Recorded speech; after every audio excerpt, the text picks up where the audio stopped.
Range-nya itu bisa menyembuhkan atau mengurangi insidensi dari penyakit tersebut itu dari mengurangi 10% sampai mengurangi 90%. Itu range yang sangat besar misalkan. Yang mana ini umumnya disebabkan karena jumlah sampel total yang tidak memadai. Maka kita bisa kasih nilai yang rendah di sana. Terus apakah ada publication bias? Publication bias itu apakah CSR yang dijadikan landasan ini, atau kalau kita bikin SR sendiri, kita yang melakukan sintesis evidence-nya sendiri, itu sudah mengcover misalkan database yang kaya, yang rich dengan konten terkait dengan pertanyaan reviewnya. Apakah kira-kira ada kemungkinan ada penelitian primer yang tidak tercover di sana? Itu yang disebut dengan publication bias. Ini adalah elemen-elemen yang digunakan untuk bisa menakar seberapa bagus certainty of evidence-nya. Dan ada juga komponen lain, cuman ini biasanya digunakan untuk observational studies. Jadi untuk RCT misalkan, kalau sebuah smart review yang dijadikan sebagai landasan tadi menggunakan RCT sebagai primary studies-nya, maka grade-nya akan langsung ditaruh pada level high. Itu automatically. Nah, terus dia bisa turun menjadi 1 atau 2 level di bawahnya, atau bahkan 3 level, tergantung elemen-elemen tadi, risk of bias-nya, inconsistency, indirectness, imprecision, publication bias.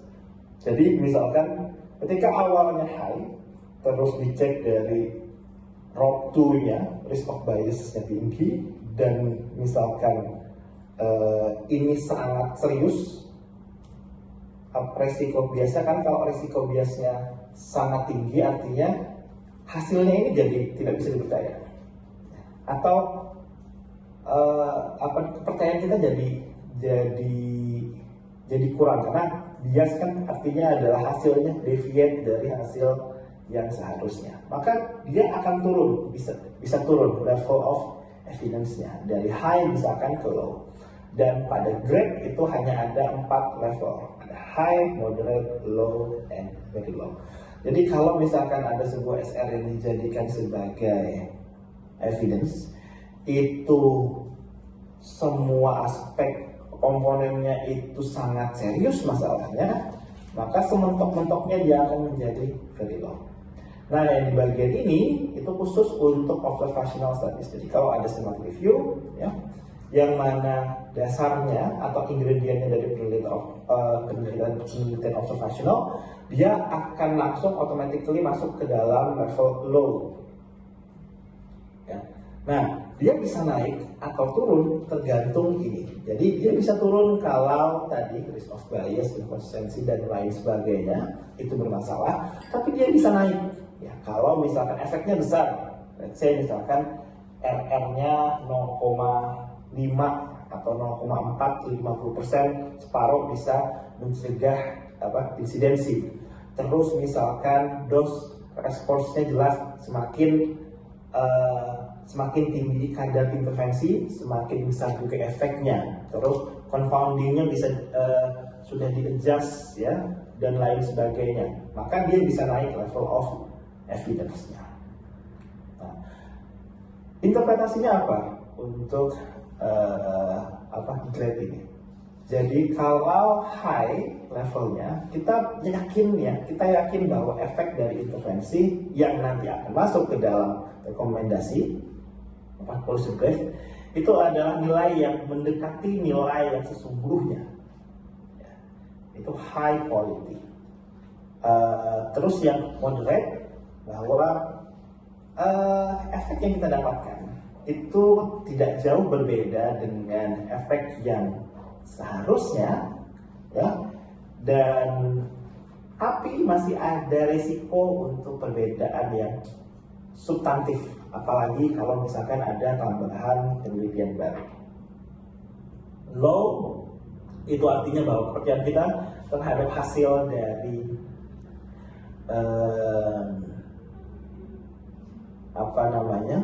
hasil dari intervensi tersebut itu sangat terbatas, terus very low itu kita sangat rendah ininya kepercayaannya. Sehingga yang tadi saya sampaikan ini ya, selain tadi apakah dia memenuhi APIS kriteria ya, dari setiap elemennya, dari acceptability, practicability sampai dengan equity-nya, terus dari evidence yang dijadikan dasar untuk memperkuat argumen rekomendasi itu levelnya apa ya, seberapa besar biasanya, seberapa besar confidence atau kepercayaan kita terhadap hasil itu. Nah, baru di situ kita bisa melakukan grading, walaupun ya, sependek yang saya ketahui, karena yang Mbak Sita tadi sampaikan policy brief itu kan part of political aspect gitu ya, yang mana tidak 100% political aspect itu berdasarkan hal yang empirical atau faktual. Cuman paling tidak ya, kita memberikan rekomendasi, kita memberikan opsi itu berdasarkan evidence, dan evidence ini clear ya. Kita jelaskan seberapa level certainty of evidence-nya, terus kelemahannya apa, dan bagaimana kita menyikapi hasil dari evidence-nya tersebut. Terus bagaimana yang terakhir menuliskan hasil-hasil evidence untuk opsi atau rekomendasi ini tadi, maka bisa membuat yang namanya summary of finding. Summary of finding ini isinya pertama ada konteksnya, ya. Ini juga bisa masuk ke dalam appendix mungkin ya, appendix dari policy briefnya. Jelas konteksnya di mana, settingnya di mana yang Mbak Sita tadi sampaikan gitu ya. Apakah secara konteks evidence yang digunakan itu relevan nggak dengan konteks yang nanti akan kita gunakan ya, pasien atau populasinya siapa, settingnya di mana ya, intervensi dan komparasinya apa, terus hasilnya di sini. Izin Pak Haji, waktunya sudah habis, jadi kami berikan lagi waktu semenit. Ya, oke. Ini terakhir ya, ya 1 menit ya. Terus hasilnya apa?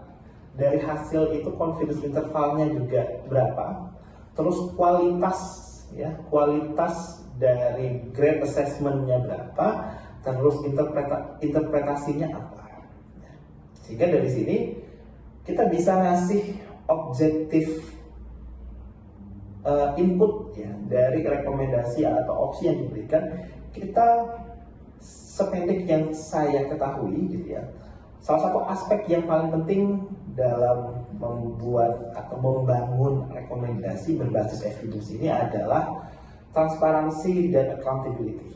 Transparansi artinya kita secara transparan menunjukkan bagaimana kita membangun rekomendasi ini, basis evidence-nya apa, kelemahan dan kekuatan dari evidence itu apa, apakah evidence-nya relevan dengan konteks spesifik yang kita punya. Menunjukkan bagaimana kita membangun rekomendasi ini, basis evidence-nya apa, kelemahan dan kekuatan dari evidence itu apa, apakah evidence-nya relevan dengan konteks spesifik yang kita punya. Ya, ini ilustrasi nanti bisa dilihat, dan nanti dari situ ya bisa dimasukkan ke dalam metode misalkan analisis SWOT for example ya, tapi basis dan evidence-nya, basis buktinya itu kita sudah kuat, dan itu kita bisa jadikan ranking gitu ya, yang mana rekomendasi yang lebih bagus, yang mana rekomendasi yang kurang bagus, salah satunya dari kualitas evidence-nya. Oke, mungkin itu dari saya, Mas Rendos. Terima kasih banyak Pak Haji untuk materinya. Ya, saya percaya di sini ada banyak yang ingin bertanya terkait dengan materi yang disampaikan oleh Pak Haji. Namun sambil menunggu pertanyaan-pertanyaan tersebut muncul, saya ingatkan dulu bahwa kita juga sebenarnya memiliki jadwal untuk melakukan latihan bersama, yaitu gimana cara kita maju dari menulis problem statement ke menuliskan opsi seperti yang telah disebutkan oleh kedua pemateri kita pada hari ini. Namun karena mengingatnya waktu, mungkin nanti kita sepakat ya untuk hasil tetap dibuat tugasnya dan akan dikirimkan ke Google Drive yang akan dikirimkan oleh Kakak Via, dan nanti kami dari tim peneliti akan melakukan review langsung ke dokumen yang dikirimkan ke kelompok, sehingga kita bisa tahu kira-kira di mana cara kami atau cara Bapak Ibu dapat meningkatkan kalimat-kalimat ataupun statement-statement yang dibuat di dalam penulisan opsi tersebut. Nah, karena kita harus selesai di 11.30 ya, jadi tapi kita masih ada dua pertanyaan di sini. Yang itu pertama dari Bu Esme, dan saya percaya ini pertanyaannya untuk Kakak Sita dan juga Kakak Aji, yaitu menjelaskan izin bertanya. Ada menjelaskan salah satu metode ilmiah yang dilakukan dengan melalui Delphi Study, mengacu pada Framework for Recommendation Analysis. Nah, pertanyaannya, mana yang lebih baik antara menggunakan metode Delphi atau studi kualitatif FGD? Itu pertanyaan pertama. Yang pertanyaan kedua langsung aja ya Mbak Wiwit, supaya bisa dijawab sekalian sama kedua pemateri. Izin bertanya, saya di luar topik yang dibahas, tapi pernah dibahas kemarin tentang guideline sebagai produk dari evidence-based policy. Siapa yang menyusunnya? Apakah analis kebijakan dapat menyusun guideline tersebut? Dan bagaimana jika harus dilakukan oleh analis kebijakan? Ya, saya berikan waktu kepada Kakak Sinta dan juga Kakak Haji. Terima kasih banyak Kak Gus. Terima kasih banyak kepada atas pertanyaannya. Mungkin secara cepat saja, jawaban pertanyaan Ibu Ismi adalah kalau pertanyaan mana yang paling baik, mana yang lebih baik ya, pertanyaan yang mana yang lebih baik, tergantung. Tergantung punya waktu seberapa banyak, tergantung apa yang dibahas di FGD-nya, tergantung kualitas dari fasilitatornya. Banyak tergantungnya itu. Ya, karena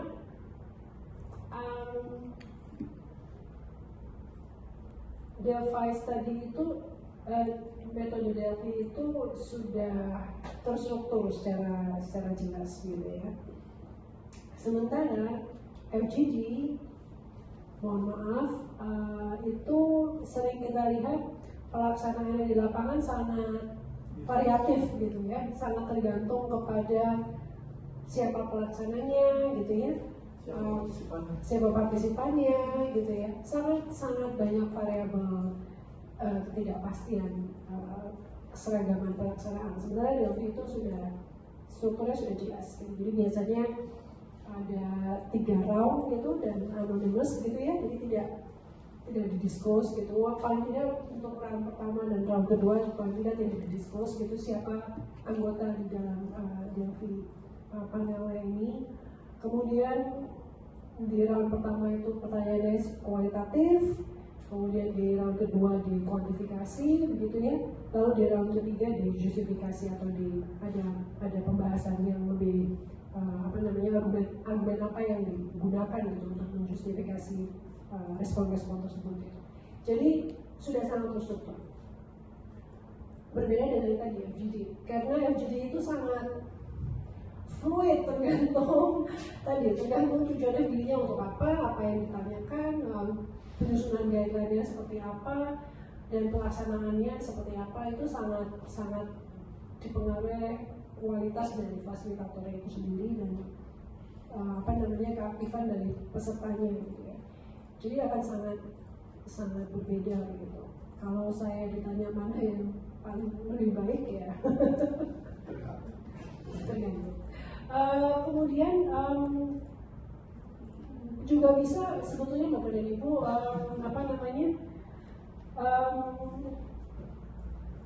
apa yang ditanyakan itu juga penting gitu ya. Mau itu Delphi, mau itu FGD, apa yang ditanyakan itu juga penting gitu. Karena apakah pertanyaan-pertanyaan dalam FGD itu misalnya disusun berdasarkan kerangka tertentu juga gitu ya.